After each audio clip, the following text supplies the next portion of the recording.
and we want to hear our testimonies and hear members and we want to cast our votes. So we're conducting a business meeting here.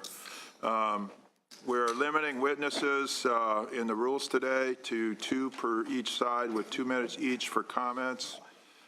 We got a lot of bills to talk about, and we're going to limit to 2 speakers, witnesses per each side at the most, and 2 minutes each.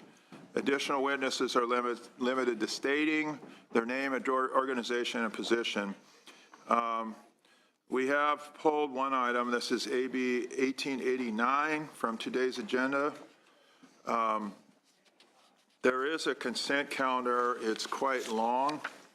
It includes the following bills: SCR 137 by Senator Wolk, AB 1115 by Member Salas, AB 1665 by Assemblywoman Bonilla,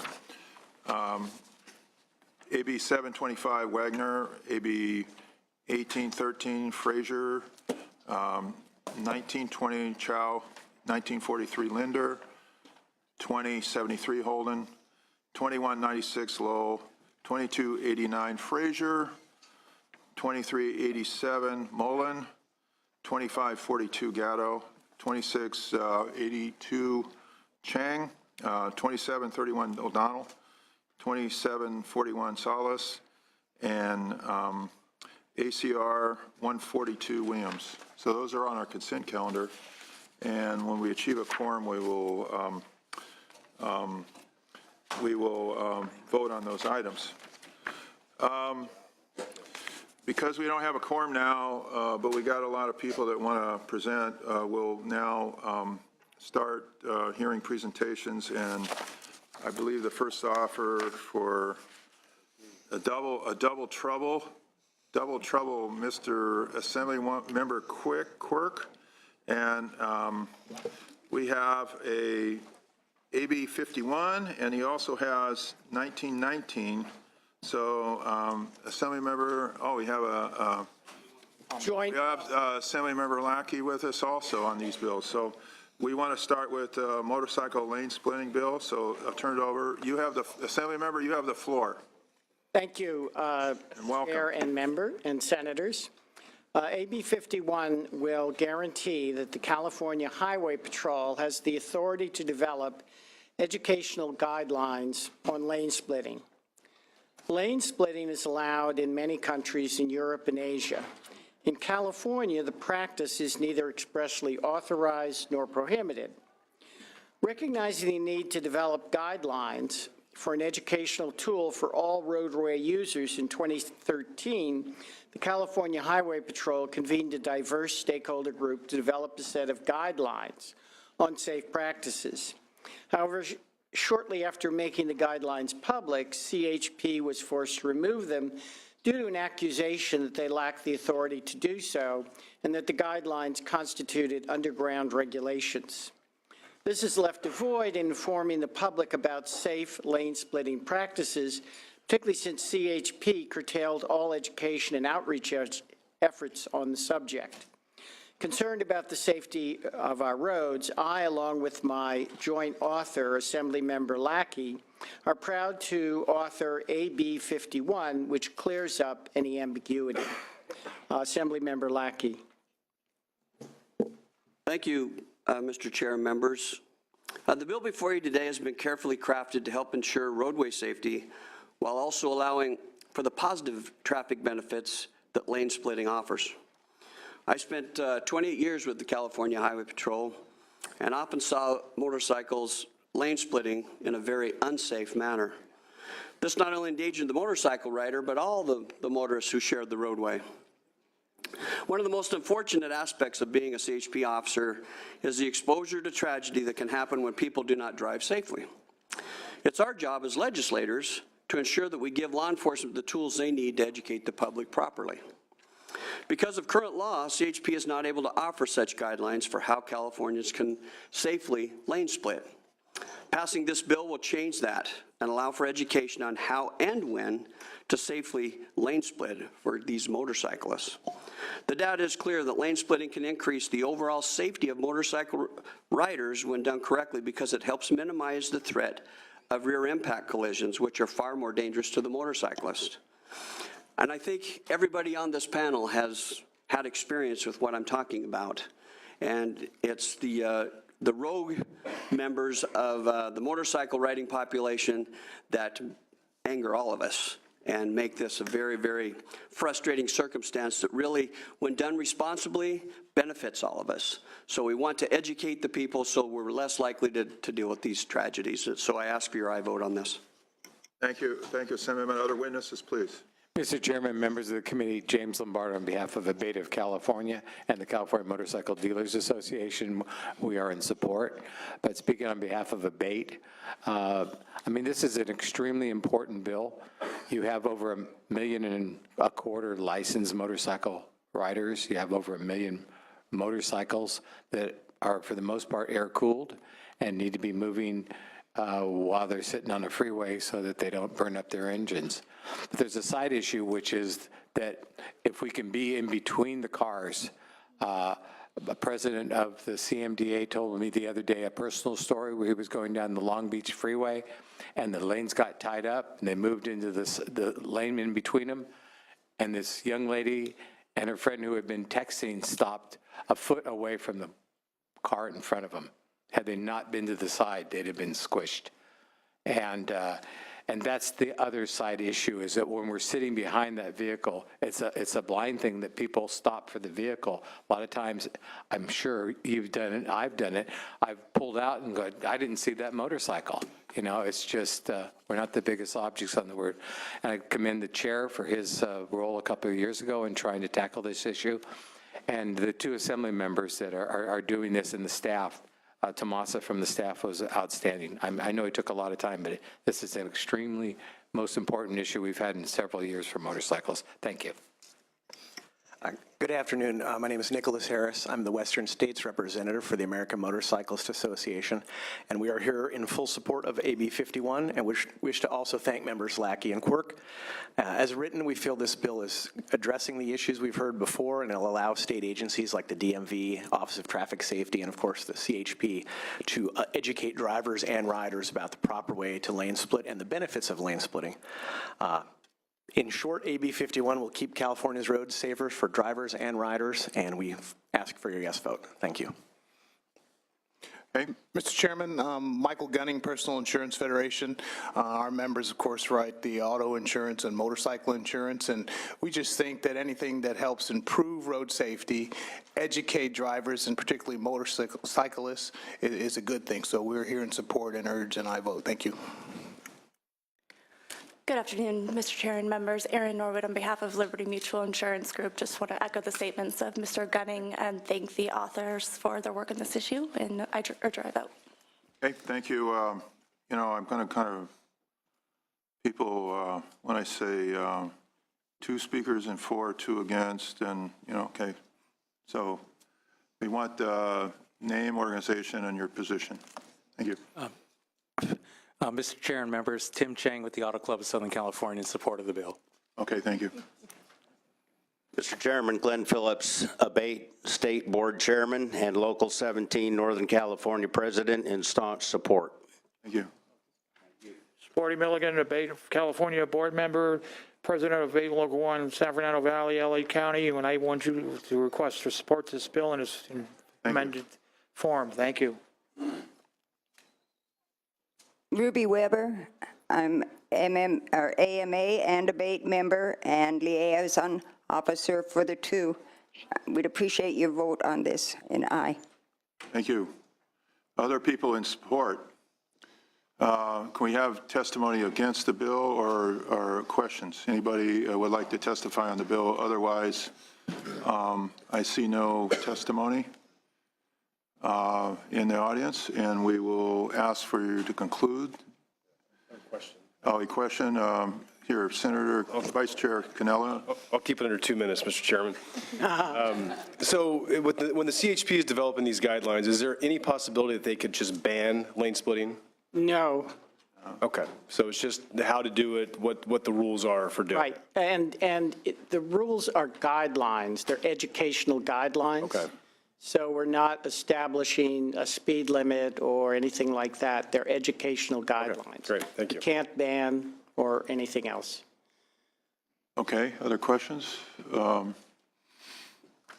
Well, part of legislating is to trust the authors, and these two gentlemen I implicitly trust on this particular subject because of their background experience in their field. So I think we're going to have a good bill here, and when the time comes, I'll recommend and support, so thank you. Thank you, Mr. Chair.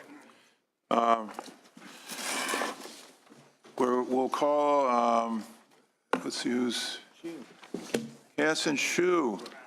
Wait, I have one. Oh, excuse me, Hanson, excuse me, he has one more.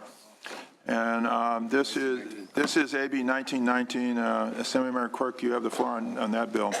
And this has no opposition, as I understand it, correct? So we'll see. Well, yeah, we'll see. Thank you, Chair, and All right, we'll see. AB 1919 modifies the Public Utilities Code to allow the use of bond premiums to fund capital projects. Removing the current restriction on the use of premiums will lower the cost of the bond transaction, lower the amount of debt the Transportation Authority must carry, and thus increase the amount of local sales tax dollars available for project delivery. This bill would provide for accrued interest and requires the premiums received on the sale of the bonds to be used in the treasury to be placed in the treasury of the local transportation agency to be used for allowable transportation purposes. Why now? We're in an area of very low interest rates, and people are reluctant to take on a long-term bond that might pay 0.5% or 1%. By allowing the use of bond premiums, you can put out a bond which is nominally at a few percent. They then pay a premium for it. So for a $100 million bond, they would pay $120 million because you've allowed a premium, because you've allowed a higher interest rate than the going rate. Under the old rules, you couldn't spend that premium. Under the new rules, you can.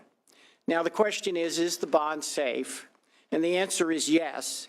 The district won't see any of the sales tax money until the interest on the bond and any principal that is due is paid. This bill still guarantees, in other words, that the bond be paid off, and that's the first obligation of the district. It allows, however, a much more appropriate way to sell the bonds. Very hard to sell a bond that gives a fraction of a percent interest. 50% of our self-help counties, counties that have tax measures to improve the roads, anywhere from Orange County to Alameda, et cetera, any of those counties in the state can reap the benefits. AB 1919 will allow transportation authorities to deliver projects that the voters expect and with a lower financing cost. AB 1919 supports a more effective way of public funds at a lower cost. Thank you. Thank you. Other witnesses, please. Thank you, Assemblyman. Thank you. Good afternoon, Chairman Bell and members of the committee. I'm Tess Lingell with the Alameda County Transportation Commission, and we thank you for your consideration of AB 1919 today, and we seek your support.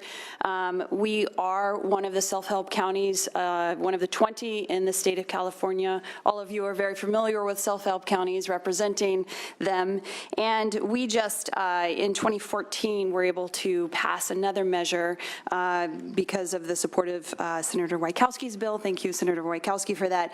But in Alameda County, there's an $8 billion measure that's been approved by voters. And transportation agencies authorized under the 180,000 series really are expected to deliver effective and cost-effective transportation investments with one of the highest levels of accountability. As the Assembly member mentioned, over 50% of the self-help counties that are approved in the state right now are authorized under this code.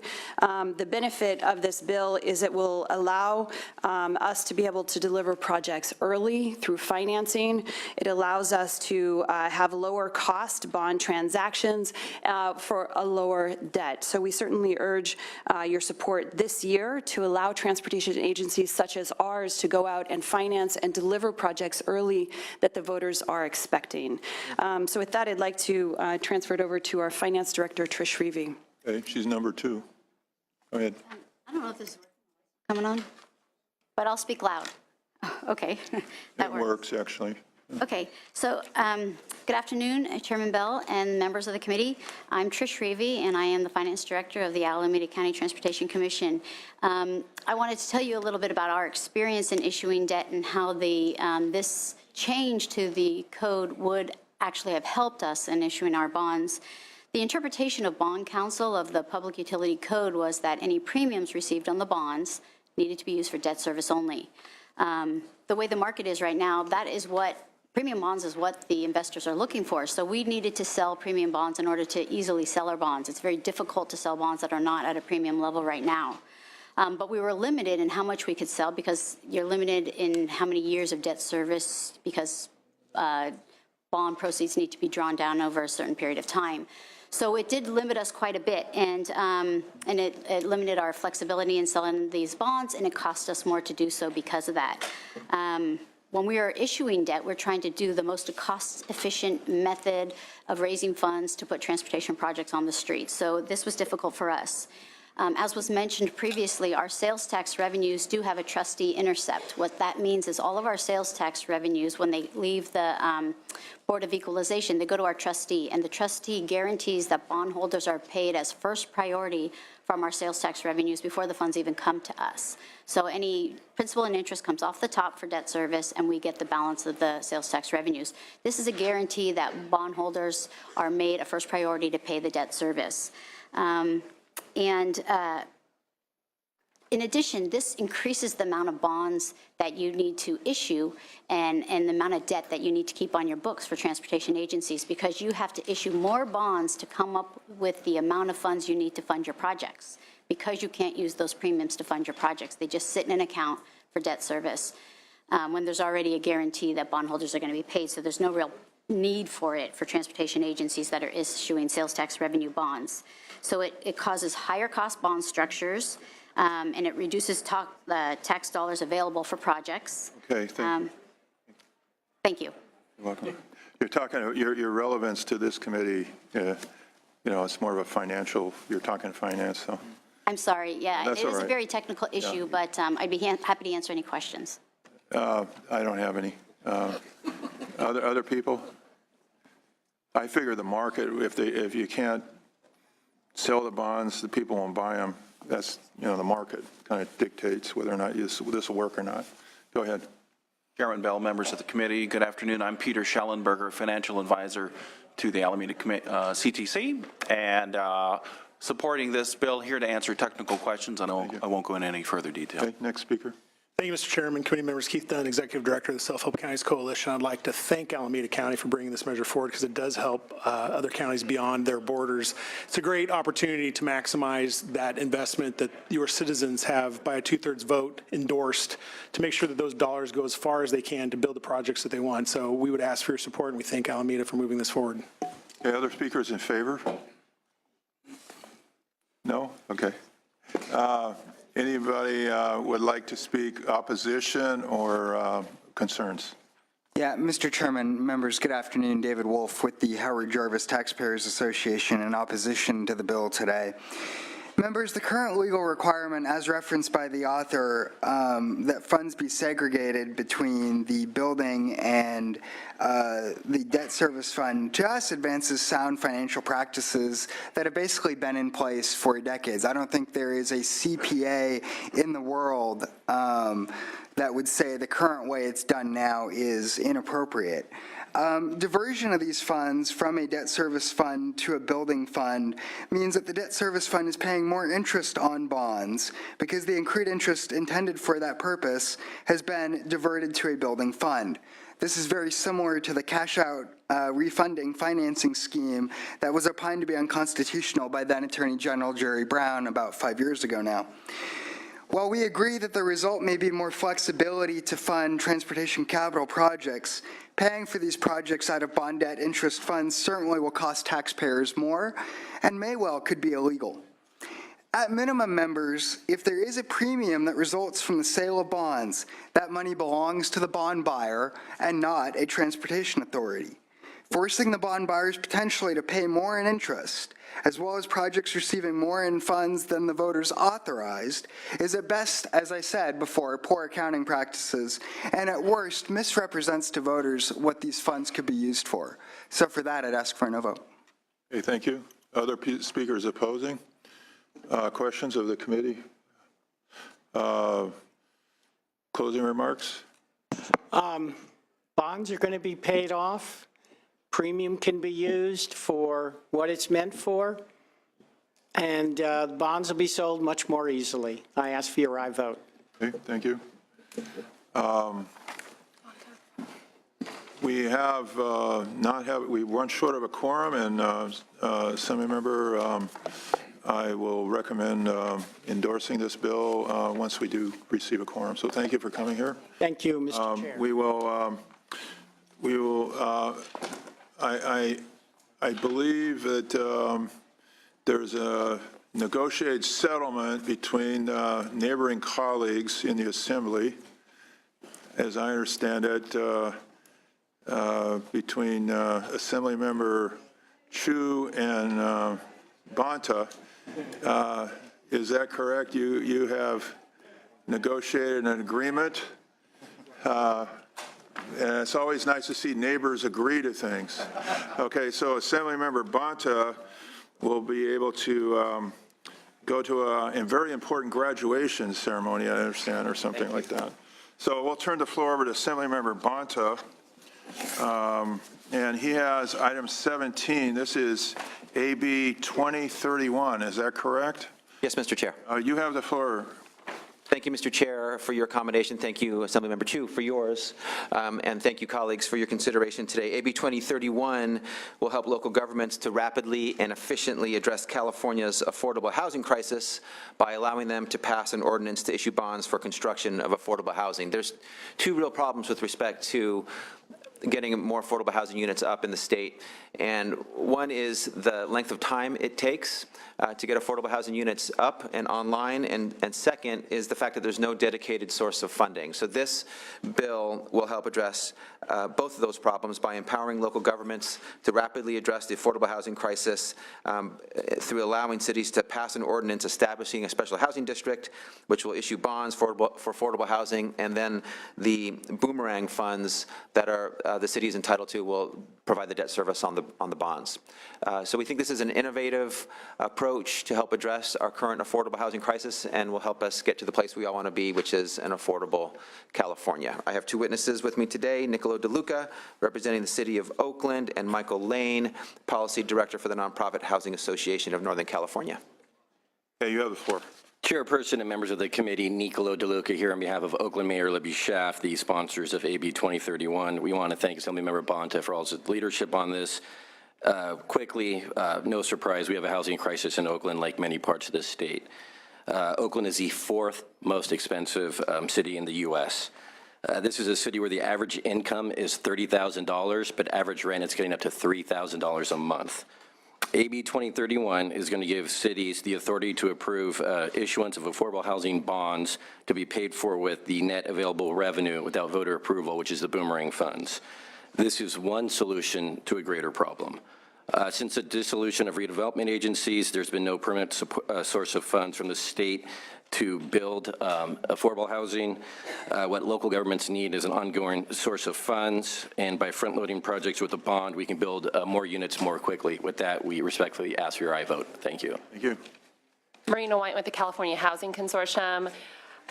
I think everyone in the committee is very well aware of this crisis that we're trying to solve, and we've seen many proposals in both houses on ways to address it. And this is just one more important tool that empowers local governments to make the best use of what limited funds they do have. And we urge your aye vote. Thank you. Thank you. Thank you, Mr. Chairman. Keith Dunn here on behalf of the California Apartment Association, who stands in support of this measure. We'd like to thank the author for moving forward and authorizing local governments to use these funds to build affordable housing. We know the great challenges the city of Oakland and others throughout the state face, and we're very thankful for this measure. Thank you. Okay, thank you. Other speakers in favor of the measure, please. Joe Boniwell with Housing California in support. Okay, thank you. Greg DeGier with the ARC and United Cerebral Palsy California Collaboration, a coalition of people with intellectual and developmental disabilities and their families, friends, and service providers, and we, of course, support the bill. Other people in favor? I see none, and we'll hear the opponents, please. Welcome. Thank you, Mr. Chairman. Mr. Chairman, I feel like Department of Finance during an appropriations hearing. Well, this isn't the Appropriations Committee. It's true. It's true, Mr. Chairman. Members, good afternoon again. David Wolf with the Howard Jarvis Taxpayers Association in opposition to this bill as well. Members, we're thankful that no dollars will be diverted from local agencies to pay off these bonds. I do think that is a good piece of this bill. However, we still believe AB 2031 represents poor fiscal policy. These bonds, of course, will be on the books for decades, and ultimately, directly or indirectly, will be the responsibility of taxpayers to pay off over that time. The Constitution's made it clear since the late 1800s, in fact, that practically all local government bond debt requires a 2/3 vote. We believe this should as well, and it doesn't. And it sets a bad precedent in our view by not requiring a vote and could potentially open the door for other instruments such as this to be approved without a required 2/3 vote. So for that reason, ask for a no vote. Okay, thank you. Other speakers opposing? Any questions from members? Closing remarks. Thank you, Mr. Chair. Under this bill, there are no new taxes. There's no increase in taxes. It's not mandatory. It's optional. So if this is within the priorities and values of a locality, they can take advantage of this tool if they wish. I think we need to have as many tools in the toolbox as possible as we address our affordable housing crisis in California. With that, I respectfully ask for your aye vote. Thank you very much. And at the time we get a quorum, I will recommend in favor of this bill. Thank you. Thank you, Mr. Chair, colleagues, and staff. Thank you, and good luck. Have a good day. Thank you, Assemblymember Chu, and for your indulgence for your colleague. And we will go to his bill, which is item 3, which is AB 470. So we'll turn it over to Assemblymember, and welcome